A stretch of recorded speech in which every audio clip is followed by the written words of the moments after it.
At 6:30 in the morning, we're at Tikal, which is a ancient Mayan village here in Guatemala.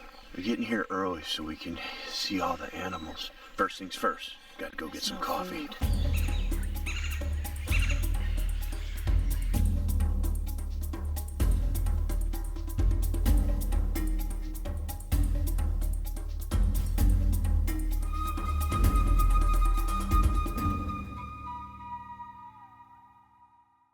Hey you guys! Thanks for joining us on another journey. Today, we're at Tikal in Guatemala. It's an ancient Mayan civilization. If you're new to the channel, this is April. Hola. And I'm Wayne. We do a video every Thursday, so hit that subscribe button and smash that bell. So sit back, relax, and enjoy the journey. What are the tombstones? Like lines. Ley lines? Ley lines Yes, are I've heard of electromagnetic lines. Yes. They are markers of ley lines. This city is being built on the top of these patterns. Sacred geometry. Actually, we're talking about astronomical commemoration structures in order to actually start getting familiar with the unity of time of the Mayas, which is a katum. Katum is a 20-year cycle. They had a vigesimal mathematic by counting 20 by 20. Different from us that we count 10 by 10. And they would use these astronomical observatories. Actually, the conjunction Jupiter-Saturn marks the Katum 20-year cycle, and they would do ceremony out there in the shrine, that's the shrine, where they actually commemorate the end of a Katum and the starting of a new one. Unity of time, 20-year cycle. How old, approximately? We have the precise date of this one, 771 AD. Ah, Get out of here. Because the of date this is in the corner. Oh. there. Remember what he showed us? Yeah. Kirigua? From my Mayan arithmetic, I remember that. 13 and a half and 18 kumku. That's the combination of the two calendar cycles. Oh, okay. One of 260 days and the other one of 365 days. Wow. The combination of both, that's the date. Same combination would be repeated every 52 years. Ah. Every 52 years, these people would do a new layer of the city. So how would they actually carve this? I mean, they didn't have steel. But they have a very hard stones, such as Yeah, you can green use a stones, stone. such as jade. So the jade wasn't just jewelry; it was a tool as well. functional. It's 7.5 hardest composition. It's very hard. That's why it's so hard to make Harder. jewelry out of jade. Yeah. That's Harder what than makes a it. diamond? Or? No, the diamond is the Diamond's top. the hardest. Oh, It's the that's top, what it's I the thought. 10. Okay. 10. The jade is 7.5. Oh, okay. But you can imagine this is stronger jade. And with limestone stone, It's this soft. one is too soft. Yeah, For limestone that, is it was soft. easy to carve it. And so, would they cut each one of these blocks? They cut each one of those blocks that smooth? With the flintstone axe. Areas that became reservoirs were used as limestone quarries before. The reservoir This is now. part of Yucatan. So actually it's just like Florida. We're on Sure. the top of a huge natural platform of limestone. Yes, So okay. they just remove the humus and then find the limestone right under. How far is the Yucatan from here? This is part of Yucatan. It is part of the. Part of it, yeah. Okay. I was just informed. It was like, there's a really unusual smell here. The guides are like, it's monkey poo. April says it's poop, but I think it's poo. There's Winnie the Pooh, and then there's poop. In Spanish, popo. Popo. Yeah. There, even that sounds more manly than poo. Right? It's not poo. You sound so. dainty. Oh yes, poo. It's poop. They're gonna catch someone good soon. Tell us about the sounds of the jungle. It's so active and alive. We're in the thick of nature in the jungle of Tikal. That is monkeys, yeah. Is it? What is the fruit that they've been throwing down on the ground? The bread nut, 8-9% of all the trees around here are bread nut trees. And that's the nut that they carve into and make bread out of, right? Exactly. The monkeys eat what they call as a bread nut. And from what the guides were telling us, the locals will take the bread nuts as well and grind them down into a flour and then make bread out of it. I think I hear monkeys.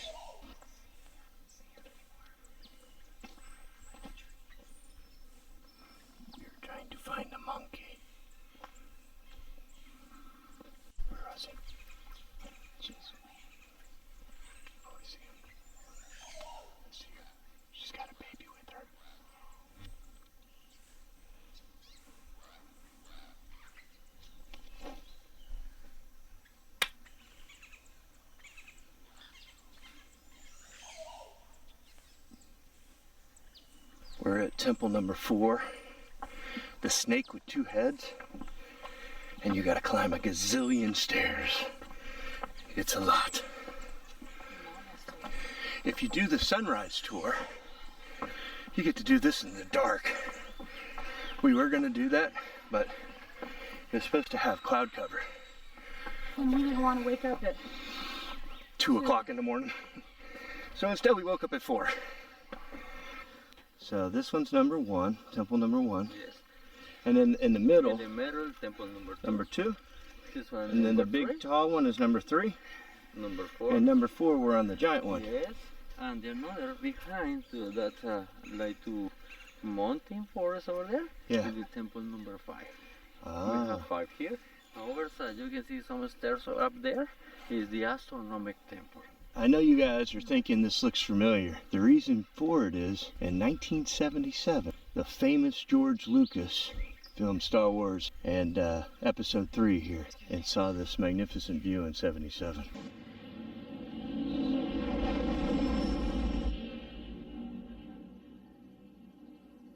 Give you an idea, at the top of the pyramid, we're 212 feet up. On top of the pyramid, you can see the whole Guatemala. I see why he filmed it here, though. I see why George Lucas filmed it here, yeah.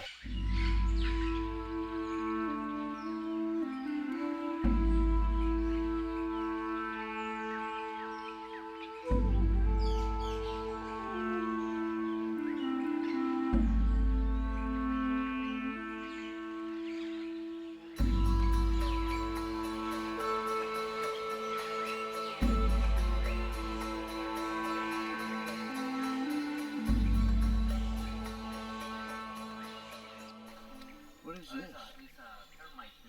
That's a termite nest. So they live in there and then go out and eat different trees and come back? They are eating the skin from dry skin from the trees, and after they bring here, and with the saliva, and they produce some glue, and they are starting to stick, and to put all the stuff there and to cover. And this one is a nest because they put the eggs under there. Oh, so it can hatch. Exactly. How many termites would come out of there? Oof, millions. Oh my God, Millions. that's crazy. Yes. One part, for example, look, it's very soft. Oh, it is really soft. That's not hurting. It's coming it though, right? out. Look. Oh, I see the termites. Oh wow, that is cool. Yeah, it's a nice view. Yeah. It's like National Geographic said, go travel on the cheap. What number is this one? It's a lost world. This is Lost World. Yes, it's a lost world. Not But number. this temple, Hey. is very old, and some archaeologists they say it is the first temple built in Tikal, because you can see the architecture is very different to another one. This one they have the Teotihuacan style because it's talud tablero. You can see in the corner the style of the platform to build in that temple is very different to another one. Like the triangle side there Yeah. and one straight block. Yeah, Uh-huh. for that is different style, and we call talud and tablero. Talud is like to this, like to contraforce, like to extra column, and tablero is Straight up and down. Exactly. Okay. And here you can see different kingdom they rebuilt another structure from the same temple. Oh, so like they built one and then they just said, well, it's easier to build another one on top? Yes, because sometimes the ruler and the ruler descendants they building on another old temple only for show the authority from another new generation. Ah. So how old is it estimated to be? It's almost 700 after Christ. Some footage? It's possible to climb. Yeah, that'd be Do you cool. want? You can climb this? Yes. Oh, Do you want?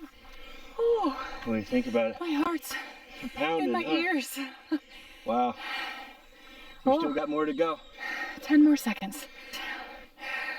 10 more seconds of breathing. That's so steep. It is steep. Give you an idea. There's our guides. Let's see. Last little bit. April's going for it.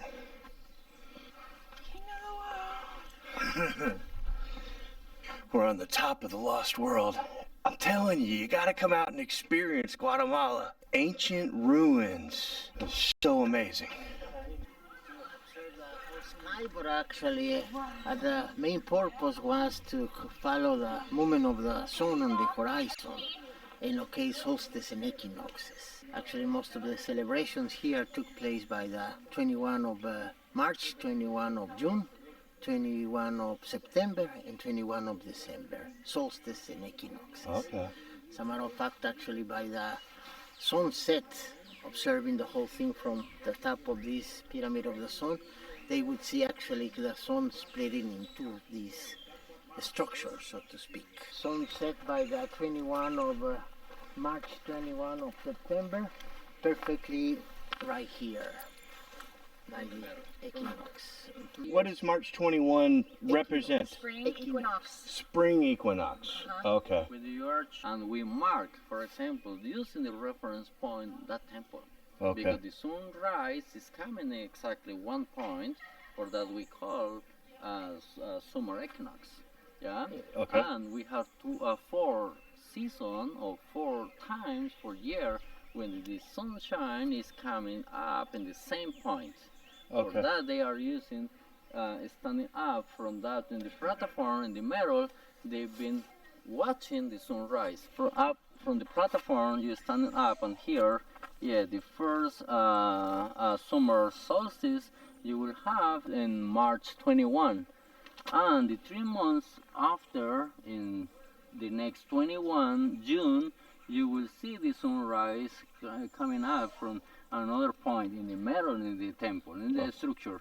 The another winter solstice for us, yeah, we will have in September 21. And after, yeah, in December 21, the sun, they will back to here and they will come up December 21. Because in the next cycle, they will come up in March 21. Yeah, for making the same cycle and the same routes and the same way every year. So it's so mind-blowing how their math was that good. That's why we call this pyramid of the sun. They made a back stairwell so it's easier to get up to the top because the stairs are so hard. I like this. This is, This is April friendly. yeah, till you get to the top and you're huffing and puffing. Hey, I can use the workout. Right, I need it too. Don't you think? Oh, wow. Oh, wow. I like this view better than the Yeah. other one. Give you perspective. This temple here is the one that we just climbed. That's the one that George Lucas filmed from. I think that's it. 1, 2, and 3. This is Stairmaster 5000. You come to Tikal, you go Stairmaster. These steps are huge. And here, for example, you can see some skull, and here in the corner. Oh, yeah. Here's one, and here's another Oh, one. they used to be carvings. Oh, yeah. Are making a special ceremony over there when this skull is making that reference. So do they put a person in there and kill them there? Yes, yes. And They killed a lot of people, huh? a lot of people. A lot of people Human die. sacrifice. Yes, because they have in one period human sacrifice. And after, in the late classic, for example, they started to change to use more animals, like the jaguar, like turkeys. Yeah, different kind of animals. No more humans. In the past, They would kill the jaguar. I Yeah. thought the jaguar was a symbol of powerful. powerful, Yes, but they would powerful. kill this Yes. as a sacrifice to the Yes, gods. exactly. Or they using the jaguar skin for cap. Only the ruler, for the rulers. yeah, they have the ability or the position to take one jaguar cap. Like this, for example, is another area when there is acoustic place. Yes. Yeah. You can hear in many places in Tikal is very acoustic. Yes. Ryan, can you imagine hearing some live music in here? Oh, that would be so amazing. What is that? Oh, this one is allspice. It's Like the actual spice? Yes. But it's smells so much better than the allspice that, like, this is way stronger. This one leaf smells way more strong than the powder that that you we get buy. at the store of allspice. God, I wish you had smell-o-vision. This is the bread nuts that we've been talking about. The locals grind this up into a flour and actually make bread out of it. And the monkeys eat this as well for their snacks. Local name is Ramon. Ramon. Ramon. If you guys are like us and you travel to another country and you're always a little embarrassed that you don't know just the basics speaking Spanish when you're there, A travel Spanish course teaches you quick phrases that you might need to know when you're traveling somewhere where Spanish is the dominant language to be more confident in your travels. if you guys are interested in the course that we're using, check out the link below. It is an affiliate link. The very Lobasca, the most important ruler here that lived around 700 AD. He was almost 6 feet tall. Really? And he was found actually with 16.5 pounds of royal jade on his back. Wow. Ceramic and some bones with some information about the transcendency of his spirit. I didn't think the Mayans got that tall. Yeah, probably not all of them were tall, probably not all of them were short. Mayan people, the ancient people, were kind of tall. Remember, the ancient Mayans were known as the sky watchers Skywatchers. because actually some platforms of the I wonder if that's where George Lucas got Skywalker. It's very similar, right? The Return of the Jedi, so there's a lot of information codified there in those movies. Ah, so we're on to George Lucas where he got his start for the stories. People that knew a lot about ancient wisdom. George Lucas, Steven Spielberg. And back then you just have one producer. Now there are hundreds of producers just for the same movie. Right, yeah. Because that structure was collapsed around 1960s. And the documentary of History of God was recreated through computers. And this structure is the code of Orion. Orion. Okay, like the belt. Yeah, I guess that makes a whole lot of sense. He's talking about space. The Mayans talk about space. It kind of works, huh? Yeah. 1960s, the structure collapsed, so now we're inside. We're inside the temple. Yeah. That's the staircase of the third temple, staircase of the second one, the staircase of the first one. We call it the onion effect. Layer over layer over layer over 52 years. But when they collapsed this structure, that mask got exposed. Oh my God, Wayne. What? No way! So this got exposed because of the collapse. That shows you the real detail of what was really there. Like what we look at now is hard to see. The artwork was really at one time magnificent, like some of those tombs that we saw at Kittywa, part above. There is a tunnel that will take us to another mask. There is a negative and a positive. One to open the rainy season, the other one to close it. Oh, wow. Okay, we have here two representations of the Kinichahao, the sun. As a matter of fact, one of the masks is being buried back. It's an archaeological technique to preserve it. And this one for the sunrise, the positive, and the negative for the sunset. Kinichahao. Actually, that's representing a Maya with a jaguar mask, because actually the jaguar would represent the sun. And here we have two representations of Venus. Venus is the morning star and Venus is the evening star. According to Mayas, we have 1,000 years of darkness and 1,000 years of lightness. A galactic day have 1,000 years. 1,000 years we are ruled by Mars, and 1,000 years we are ruled by Venus. What cycle are we in now? We're in the dark cycle, getting into the light cycle. In Mayan perspective, darkness is actually male energy and lightness is female energy. Is one better than the other? Yes, it's just a complementation. It's male and female. Venus one is the female. Okay. So now we're coming from dark into lightness.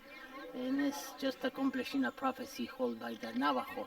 Like the American Indians? Yes. Some of the post-classic cultures, 1200, 1300 is the emerge of the post-classic culture. So American Indians, Mayas of the highlands, actually Incas, Aztecs, Toltecs, and their craze is that they hold and preserve the Mayan information nowadays. Definitely. You can see that this one's weathered versus the other one that's in such Again, great shape. See the eyes.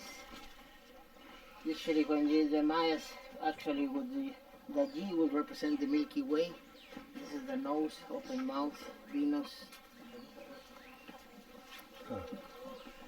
It's 150 quetzales to get in, which is roughly $19.36 US.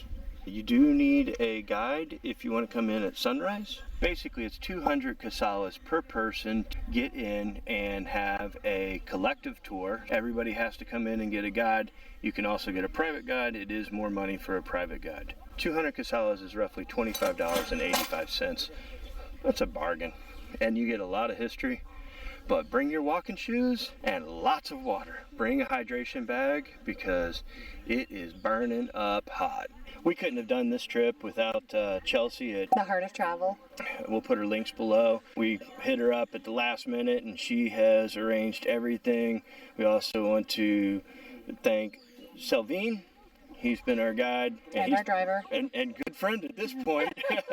We've spent every hour with them for a long time and we're going to be with them for a very long time. I call him the professor because he knows everything about Guatemala. Yes. Definitely check him out if you're coming to Guatemala. It's worth the money to have them as tour operators. They've been awesome. Hola Wayne, how are you doing? Hola!